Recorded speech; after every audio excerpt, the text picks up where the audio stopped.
मीडियाचे बांधव ड्राफ्ट विखे पाटील साहेबांनी आणून दिलाय त्या ड्राफ्टनुसार ते राज्य सरकारच्या वतीनं सगळ्या सूचना देणार आहेत अधिकृत सूचना सरकारच्या वतीनं पत्र काढून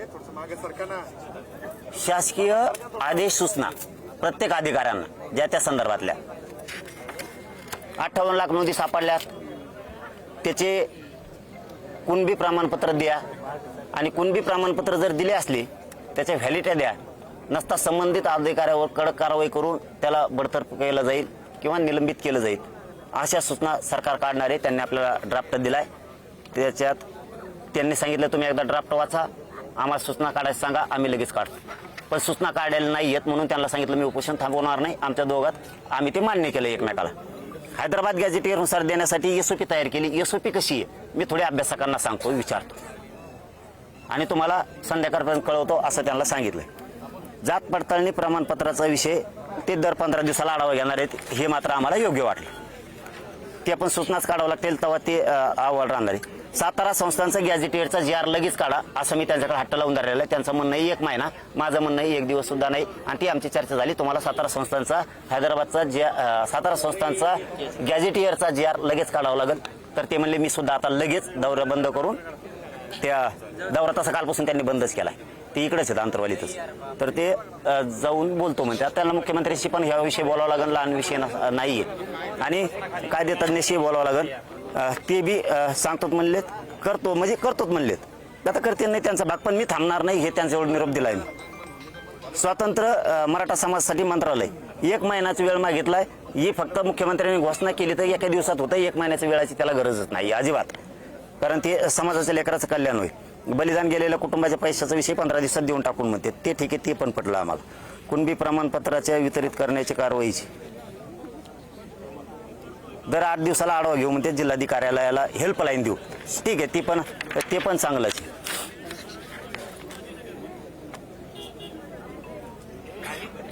ग्रामस्तरीय समितीच्या कामकाजाचा आढावा 15 दिवसाला घेणार आहे ते त्याच्या पण सूचनाच काढावं लागणार आहे त्याही काढतोच म्हणलेत हे सगळेच काढतो म्हणलेत काय अण्णासाहेब पाटील विकास महामंडळाचे पैसे बी देतो हा ते पण सूचना काढायला लागलेत देतोत म्हणून। सारथीच्या योजना पुन्हा सुरू करायला लागले हा ते पण ते पत्रकच काढायला लागणार आहे हा ठीक आहे ड्राफ्ट दिलाय आणि ते म्हणले मी काढतो फक्त तुम्ही ओके म्हणून सांगा तर मग ओके म्हणून सांगायचं असेल तर मला अभ्यासकांना पण विचारावं लागेल की हे ओके का थांब रे याला काढा बाहेर तिकडे काढा याला बाहेर काढा बरोबर काढा बाहेर त्याला परत पुढे येऊन देऊ नका त्याला। मला हे अभ्यासकांना विचारावं लागेल की हे योग्य का आणि त्यांचंही तेच म्हणणं आहे तुम्ही फक्त ओके म्हणा आम्ही सूचना काढून टाकतो सगळ्या शासन स्तरावर आणि प्रशासन स्तरावर दोन्हीवर पण कारण वरिष्ठ अधिकाऱ्याच्या सूचना लागणार आहेत आणि सरकारच्या पण सूचना लागणार आहेत तर दोन्ही काढतो म्हणून त्यांनी सांगितलं। मी आता अभ्यासकांना बोलून घेतो 5 वाजेपर्यंत सगळ्या लांब किती असले तरी ते येऊ शकतात आणि त्या हिशोबानं हे सगळेच करून घेतो म्हणतात। आता त्यांना एकदा एसओपी देतो हे सगळा विषय देतो सूचना निघाल्या ते सगळं होऊन जाईल पण माझं आव्हान करतो एकदा मग तुम्ही सांग माझं महाराष्ट्रातल्या सगळ्या अभ्यासकांना आणि तज्ज्ञांना आव्हान आहे फोन लावायला वेळ नाहीये आणि मीडियाच्या माध्यमातून घराघरात विषय जातो फोनच्या आधी आणि मी उन्हात आहे त्याच्यामुळं मी फोनवर बोलू शकत नाहीये। आमच्या भावना पण समजून घ्या सगळ्या तज्ज्ञांनी अभ्यासकांनी तुम्ही तातडीनं अंतरवालीकडे या 5 वाजेपर्यंत जास्तीत जास्त आज सायंकाळच्या 6 वाजायच्या आत सगळ्यांनी या तुम्हाला हे ड्राफ्ट दाखवायचा आहे यानुसार जी आर काढायचेत का यानुसार सूचना द्यायच्यात का तुम्ही म्हणले ओके किंवा याच्यात बदल करा तर मी पटेल साहेबाला तुमच्या समोर सांगतो की ही बदल करायचा साहेब अभ्यासकांनी तातडीनं अंतरवालीकडे यावं 5 वाजेपर्यंत। धन्यवाद।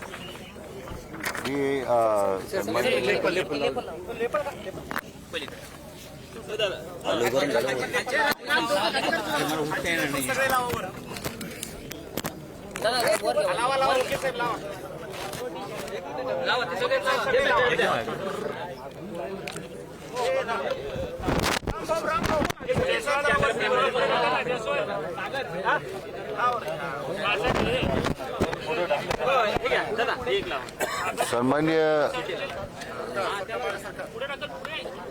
जरांगे पाटील यांनी आज उपोषणाला सुरुवात केलेली आहे.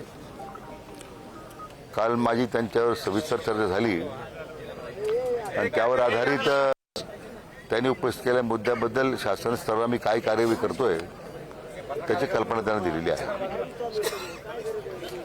आणि शासनाची भूमिका अतिशय स्पष्ट आहे आणि केवळ आश्वासन नाही तर दिलेल्या लिखित स्वरूपाच्या मसुद्यामध्ये कारवाई 100% होईल याच्याबद्दल काही संदिग्ध असण्याचं कारण नाही आहे. कारवाई बऱ्यापैकी पुढे चाललेली आहे. काही त्रुटी होत्या, मी काही नाकारत नाही. काल त्यांच्या समोरच काही क्षेत्रीय अधिकाऱ्यांशी बोलताना स्पष्ट झालं की क्षेत्रीय अधिकाऱ्यांच्या काही मनमानी किंवा निष्काळजीपणामुळे काही प्रकरणं थांबली, त्याचा प्रचंड रोष समाजामध्ये निर्माण झाला. पण अशाही अधिकाऱ्यांच्या संदर्भामध्ये स्वतंत्र कारवाईबद्दल सूचना दिलेल्या आहेत. तर मी जरांगे पाटील आपल्या सर्वांच्या वतीने शासनाच्या वतीने विनंती करतो की जो पण तुमच्या अभ्यासकांशी त्यांना चर्चा करायची, याच्यावर अंतिम त्याची मान्यता घ्यायची आहे. नंतर मग पाहिजे ते मला संध्याकाळपर्यंत कळवतील. काय सुधारणा असेल तर ती करता येईल आपल्याला. कारण शासनाला काही प्रतिष्ठेचा प्रश्न करायचा नाही आहे किंवा केलेला नाही आहे. समाज बांधवांसाठी आपण अविरतपणे जे परिश्रम घेतात, मेहनत करतायत, त्याच्याबद्दल तर निश्चितपणे सगळ्यांनाच एक प्रकारचा अभिमान आहे. तर माझी विनंती आमच्या शासनाच्या वतीने जरांगे पाटील साहेबांना की आता ड्राफ्ट दिला आहे, अभ्यासाची चर्चा होईल, तोपर्यंत तरी त्यांनी आता उपोषण स्थगित तोपर्यंत करावं किंवा नाही करावं. परंतु आता गुन्ह्यात बसण्याचे सावलीत बसले आणि तिथं जर अभ्यासकाची चर्चा केल्यानंतर त्यांचं समाधान झालं, आम्ही त्यांच्या अभ्यासकांनी केलेल्या सूचनेवर आम्ही कार्यवाही केली किंवा करू शकलो नाही, तर मग शेवटी आंदोलनाचा मार्ग तर मोकळाच आहे. तर तोपर्यंत तरी आमची विनंती त्यांनी मान्य करावी. तब्येतही चांगली नाही आहे. आपण सगळ्या कार्यकर्त्यांना माझी विनंती, आपण सगळे समाज बांधव त्यांच्या पाठीमागे भक्कमपणे उभे आहोत. तर त्यांनी सुद्धा आता या बाबतीमध्ये सहानुभूतीपूर्वक आमच्या विनंतीचा त्यांनी विचार करावा आणि हे उपोषण स्थगित करावं. अतिशय सन्माननीय तोडगा काढण्याचा जो मसूदा आपल्याला दिलेला आहे, तो त्याच्यात कार्यवाही करण्यासाठीच मसूदा आपल्याला पाठवला आम्ही. काही बाबतीमध्ये 1-2 मुद्द्यात आपल्याला थोडी संदिग्धता आहे, पण त्यामध्ये काही कायदेशीर मुद्दे उपस्थित आहेत. तर त्या बाबतीतही थोडा महाराष्ट्राचे जे आपले अभिवक्ता आहेत त्यांच्याशी चर्चा करून मग शेवटी कोणताही निर्णय सरकारचा जेव्हा होतो तो न्यायालय स्तर, मग उच्च न्यायालय असेल किंवा सर्वोच्च न्यायालय असेल, त्या स्तरावर महाधिवक्त्यालाच त्या ठिकाणी जाऊन सरकारची बाजू मांडावी लागते. त्यामुळे असं कुठे आपण घाईगर्दीत काही करण्यापेक्षा त्यांना थोडा वेळ मागितला, की ते आता नवीनच आलेले आहेत. तर मला वाटतं त्या सातारा गॅजेट संदर्भातलाच मुद्दा आहे, तो त्यासाठी थोडा वेळ देतील अशी माझी विनंती आपल्याला. बाकी तर जे काही प्रशासकीय मुद्दे आम्ही त्याचे तात्काळ विभाग आयुक्त स्तरावरच आदेश काढतो, ते काही त्याला शासनाच्या आदेशाची गरज नाही आहे. विभाग आयुक्तांना सगळी जबाबदारी सोपवली आहे आपण या संबंधात कार्यवाही करण्याबद्दल आज. आणि म्हणून माझी विनंती आहे की आपण सध्या हे उपोषण स्थगित करावं. आम्ही असे सकारात्मक आहोत. आपला अभ्यासकांचा वेळ पाहिजे असेल तर तो जेव्हा 5 वाजता आम्हाला कळवावं. आपण म्हटलं 5-6 वाजता परत या चर्चा करायला तर तरी आम्ही यायला तयार आहोत. तसं काही, कारण हा प्रश्न आपल्याकडे दुसरा माझ्या दृष्टीने कुणाच प्रश्न महत्त्वाचा नाही आहे. त्यामुळे एवढंच आहे की आपण आता उभरत बसण्यापेक्षा आपण सावलीत बसा, ते चर्चा चालू ठेवा. चर्चामध्ये काही निष्पन्न झालं तर चांगलं आहे. आपण समाधान करू शकलो तर आम्हाला आनंद आहे. समाज बांधवांचं समाधान करू शकलो तर मला निश्चितच एक प्रकारचं वेगळं समाधान आहे. पण त्यासाठी आपण आता जो उन्हात बसण्याचा जो मार्ग स्वीकारलेला आहे तो तरी आपण त्याच्यासाठी पुनर्विचार करावा आणि तूर्त आपण सावलीत बसून आपलं पाहिजे उपोषण सुरू ठेवा. पण तू सावलीत बसून करा. अभ्यासकाची बैठक झाल्यानंतर आपण परत बसू. पुन्हा तो अधिकार आपला आहे पाटील. तेवढीच माझी विनंती आहे शासनाला. साहेब, तुम्ही ड्राफ्टमध्ये किती मुद्दे दिलेले आहेत आणि किती ते पाटलाचे म्हणजे हे होते समाधान करण्यामध्ये कितपत बहुतेक जवळजवळ 12 मुद्दे दिलेले आहेत आणि बहुतांशी मुद्द्यामध्ये एक सकारात्मक चर्चा झालेली आहे. फक्त काही 2-3 मुद्द्यामध्ये शासनाचे आदेश निर्गमित करावे लागतील की दिलेल्या मसुद्याप्रमाणे कार्यवाहीबद्दलचे, तर ते विभागीय आयुक्त स्तरावर काढू आपण, त्याची अडचण नाही आहे. त्याला कारण आदेश काढण्यासाठीच मसुदा दिलेला आहे ना, त्याने मसुदा मान्य केला की आदेश काढता येतील. सातारा गॅझेटूनच ते जर अवघड आहे, कारण अधिवक्तांचं जे त्याच्यामध्ये म्हणणं आहे ते वेगळं आहे. शेवटी राज्य सरकारची बाजू न्यायालयामध्ये मांडण्याची जबाबदारी त्यांची आहे. तर थोडा वेळ मागितला आणखीन अभ्यास करण्यासाठी की याच्यातून परत पहिल्या हैदराबाद गॅजेट सारखं कॉन्ट्रडिक्शन येऊ नये. काही उद्या बाजू मांडताना सरकारची भूमिका ही प्रभावीपणे केली पाहिजे. धोरणात्मक निर्णय आपण केलाच आहे सरकार अंमलबजावणी करण्याबद्दलचा अहवाल तयार आहे, मसुदा तयार आहे. विभागीय आयुक्तपणे तो मसुदा आता मी कालच सूचना दिल्या, पुण्याला शासन पाठवून द्या. शासनस्तरावर मी त्याचा विचार करतो त्यांना. पण विखे विषय असा आहे की सातत्याने जरांगे पाटील आंदोलन करताय, तर आपण येऊन त्यांची समजूत घालताय. ही तिसरी वेळ आहे, पण मग कायमस्वरूपी तोडगा त्यांच्या मागण्यांवरती होणार आहे का? कारण शासन कुठेतरी कचकावून मी मला मान्य तुम्ही जे म्हणता ते चुकीचं आहे. असं आहे की कोणत्याही गोष्टी न्यायिक प्रक्रियेमध्ये आज इतके वेगवेगळ्या समाजाचे आंदोलन सुरू आहे, न्यायालयात केसेस चालू आहेत, सर्वोच्च न्यायालयापर्यंत केसेस चालू आहेत. याचा साकारणी विचार करावा लागतो. उद्या आम्ही सगळ्या गोष्टी होमत गेलो, उद्या न्यायालयात नाही टिकलं तर तुम्ही शेवटी समाज आमच्यावर अपवाद देणार आहे. मग तुम्हाला समजत नव्हतं का? मग कायदेशीर मत घेता येत नव्हतं का? एवढ्या काय कोर्टात ह्या काही निवाडे सुरू आहेत. आता हैदराबाद गॅजेट संदर्भात आम्ही स्पष्ट सूचना दिल्या अधिकाऱ्यांना. आता 58 लाखाची नोंदी पाटलांच्यामुळं त्या न्यायमूर्ती समितीच्या माध्यमातून ते मिळाल्या, त्याची कार्यवाही करतो आम्ही. काल रात्रभर बसून ते सगळे वेबसाईट पाहिली सरकारची, आणि आवश्यकता तो सगळा पेनड्राईव्ह डाटा आम्ही त्याला देतोय आता. विखे पाटील साहेब आणि तो देतो मिळेल त्याच्यामध्ये. आता याच्या संदर्भात त्याचे जे काही त्यानंतर जे प्रमाणपत्र द्यायचे आहेत, तर ती जी काही गाव पातळी समिती आहे ती थोडी आकारक्षम वाटत होती, किंवा वंशवाळी समिती तहसीलदारची त्यामध्ये काही त्यांच्या कार्यपद्धतीमध्ये आक्षेप होता. तर विभागीय आयुक्तांच्या स्तरावर काल बैठक झाली पुन्हा प्रशासनाची, आणि याची सुधारणा कशी करायची ते सूक्ष्ममध्ये लिहिलेलं आहे. आणि आता नवीन त्यासाठी आम्ही सुद्धा आदेश काढतोय. काल मनोज प्रसाद लाड साहेब आपल्या सोबत होते, आज ते नाही आहेत. काय नक्की कारण आहे? त्यांना वगळण्यात आलेलं आहे का या सगळ्यात? नाही ते नव्हते इथं, कारण त्यांना काय अर्जंट काम होतं. पण मी त्यांनी मला विनंती केली, मला मी आई पाटलाशी बोलतो. पण हैदराबाद गॅजेटनुसार 58 लाख नोंदी मिळालेल्या आहे. मात्र हैदराबाद गॅजेटने मराठवाड्याला नाही राज्याच्या नाही तुम्ही याचा अभ्यासच केला नाही अजून. म्हणजे तुमचा अभ्यास जर पूर्ण करून घ्या. 58 लाख नोंदी हैदराबाद गॅजेटच्या नाही आहेत, राज्याच्या 58 लाख नोंदी आहेत त्या, समजून घ्या. आणि त्याच्यामध्ये मग हैदराबाद गॅजेटच्या ज्या काही नोंदी येतील त्या संदर्भात कार्यवाही सुरू आहे, ते वेगळं आहे. त्यामुळे मराठवाड्यातल्या संपूर्ण मराठवाड्यांना आरक्षण मिळेल का? एकदम बोलतो हैदराबाद गॅजेटनुसार मराठवाड्यातल्या सर्व मराठा आरक्षणामध्ये जाईल का? आता तोच आता प्रश्न आहे ना, की त्याच्यामध्ये आता जसे काल काही त्रुटी सापडल्या आम्हाला, जे पाटील मला सांगत होते की अधिकारी स्तरावर काही निष्काळीपणा होतो, तर काल त्यामध्ये दिसतंय समोर आम्हाला. कारवाई करतोय आणि त्याच्यामध्ये आम्ही आता कारवाईच्या सूचना दिल्याच आहेत नंबर 1. म्हणून हे त्याच्या ज्या त्रुटी राहिलेल्या आहेत त्या त्रुटी राहू नये परत, आणि परत हा निष्काळजीपणा होऊ नये यासाठी आवश्यक सुधारणा मी करतो प्रशासकीय स्तरावर. आणि मला वाटतं ते एकदा निर्णय झाला या संदर्भात त्यांनी अप्रूव्ह केलं का मी ते आदेश करतोच आहे. पण आता विभाग आयुक्त जे आहेत म्हणजे मराठवाड्यातले सर्व मराठी आरक्षणात जातील नाही, असं त्यांच्या त्या वंशावळीवरच आहे ना सगळं अवलंबून. 100% काही जाणार नाही ना. ज्यांच्या वंशावळी असेल त्यांनाच मिळेल का? तुम्ही 61,000 हैदराबाद गॅझेटनुसार प्रमाणपत्र मिळाले म्हणाल, जरांगे पाटील 308, ते एकमत झालंय का? तो गैरसमज नाही, प्रमाणपत्र जे मिळाले ते 61,000 जे होते ती सगळ्यांतर आपण ती सातत्यानं चालणारी प्रक्रिया होती. ते 3 लाख दिले आपण. आता हैदराबाद गॅजेट प्रमाणे जे आपल्याला नवीन द्यायचे आहेत तर त्याच्याबद्दल तो वेगळा मुद्दा आहे. तर त्यासाठीच आता ही वंशावळी निश्चित करून ज्या ठिकाणी निष्काळजीपणा वाटत होता, काही ठिकाणी अधिकारी फाईल थांबवून ठेवायचे, काल कन्नडच्या उपविभाग अधिकारी निलंबित करण्याच्या सूचना दिल्यात. वंशवळी असतानाही त्यांनी जिल्हाधिकाऱ्यांचे आदेश असल्याच्या नंतरही दाखले दिले नाहीत. अशा ज्या प्रशासकीय त्रुटी आम्ही दुरुस्त करतो त्या.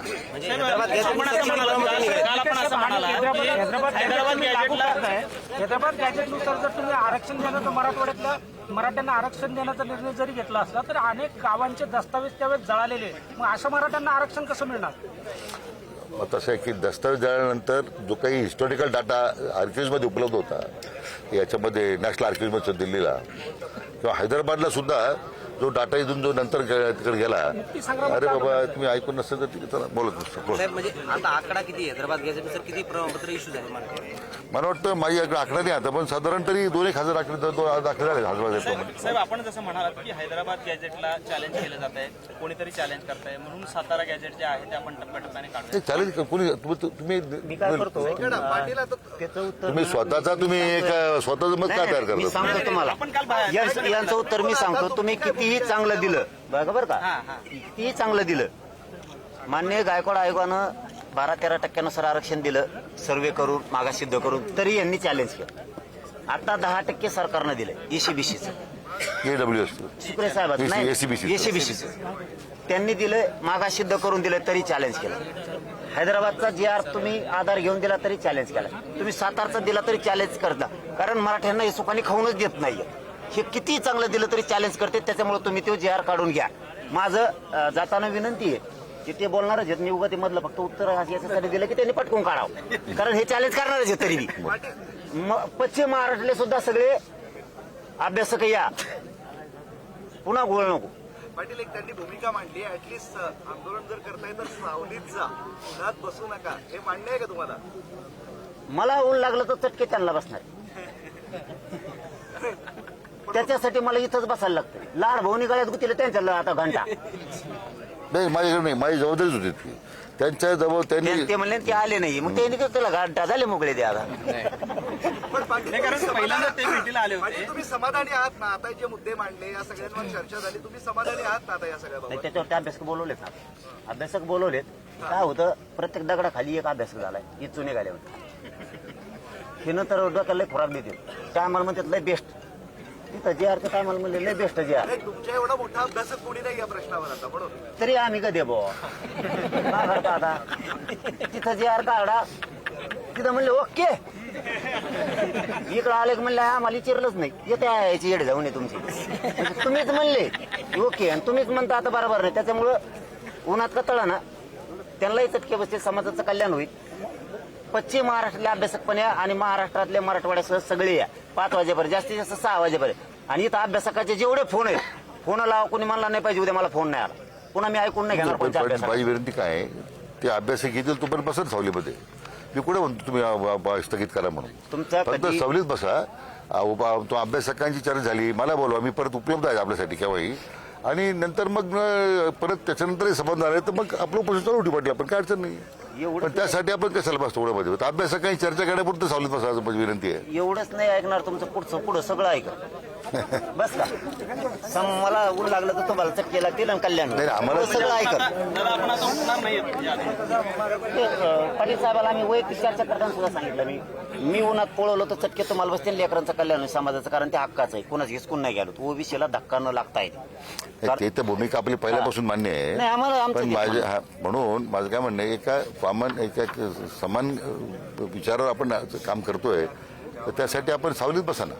आणि मग तिथं अभ्यासक आले की मला बोलवा, संध्याकाळी मी येतो, अभ्यासकाची आपण चर्चा करू. माझी विनंती होती, चर्चा करून घ्यानंतर अभ्यास मला बोलवा, मी उपलब्धच आहे ना पाटील. समाजाचं एकदा कल्याण करा, तिथून पुढे हो, तुम्ही पण म्हणता तसं आहे. तुमच्या अभ्यासकाची चर्चा होते ना आपली 5 वाजता. तिथून पुढे तुमचं म्हणता तसं नाही आहे. नाही, अभ्यासकाची चर्चा करा, पण तोपर्यंत सावलीत बसा. मी म्हणतो स्थगित करा म्हणून, हे शब्द लय मोठा झाला.